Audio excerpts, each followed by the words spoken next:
ఇక ఇంటర్లో అన్ని సబ్జెక్టులకు ఇంటర్నల్స్ ఉంటాయంట. ఇగో మళ్ళీ జూబ్లీహిల్స్ మీద కాక కూడా వచ్చేసిండు బయటకు. పులి బయటకు వచ్చింది. పులేనా సింహమా ఏంటిది అది? పులి ఆయన్నే సింహం ఆయననా?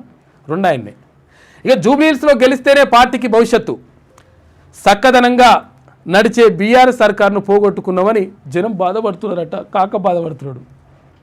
చక్కదనాల బీఆర్ఎస్ని పోగొట్టుకున్నామని బాధపడుతున్నారట. అంగలారుస్తున్నారు ప్రజలు. కాక అంగలారుస్తున్నాడు పాపం. ఉప ఎన్నికలో మనల్ని గెలిపించడానికి సిద్ధంగా ఉన్నారు. 10 ఏళ్ళు పస్తులుండి పైసా కూడబెట్టినాం. పస్తులున్నాడట కాక, తినలేదు 10 ఏళ్ళు. పస్తులు అంటే ఏంటిది? ఉపాసం ఉన్నాడట. ఉపాసం ఉండి ఏం తినకుండా కాక మొత్తం అటుకులే బుక్కిండో అప్పులే చేసిండో కొడుకు తెలంగాణను ఆగం చేసిండు. 8 లక్షల కోట్ల రూపాయలు అప్పు తెచ్చి పెట్టిండు. మళ్ళీ పైసా కూడబెట్టి పస్తులున్నామో ఏం చేసినామో ఉపాసం ఉన్నామో అంటుండు కాక. ఈ డైలాగ్ ఎప్పుడు మాత్రం నిజంగా అద్భుతమైన మనిషి. అందులో ట్రైనింగ్ అనేది ట్రైనింగ్ తీసుకుంటే మాత్రం పిచ్చి లేపచ్చు, అట్లుంటుంది లెక్క. ఆయనకున్న అడ్వాంటేజెస్ కూడా ఉన్నాయి, కానీ కింద కేడర్ అంతా మొత్తం నాశనం చేసింది పాపం. 10 ఏళ్ళు పస్తులుండి పైసా కూడబెట్టినాం. ఇప్పుడు ఆర్థిక వృద్ధిలో తెలంగాణ వెనుకబడ్డదని రిపోర్టులు వస్తుంటే కళ్ళల్లో నీళ్ళు వస్తున్నాయి పాపం కాకకు.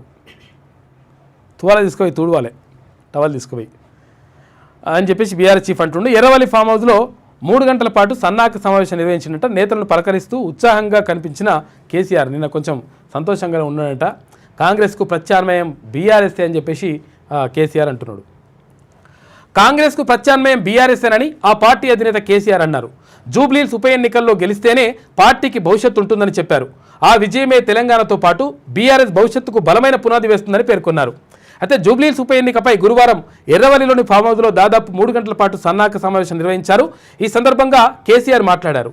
బై ఎలక్షన్లో పార్టీ అభ్యర్థి మాగంటి సునీతను గెలిపించేలా కృషి చేయాలని చెప్పేసి గులాబీ శ్రేణులకు పిలుపునిచ్చిండు మాజీ ముఖ్యమంత్రి, బీఆర్ఎస్ అధినేత, జాతీయ అధ్యక్షుడు ఎవరు? కేసీఆర్. జూబ్లీహిల్స్లో గెలిస్తేనే పార్టీకి భవిష్యత్తు ఉంటుందని చెప్పేసి వాస్తవం అది. కాకపోతుందంటే చూడాలి మరిగా, గెలిచే పరిస్థితి అయితే లేదాడ.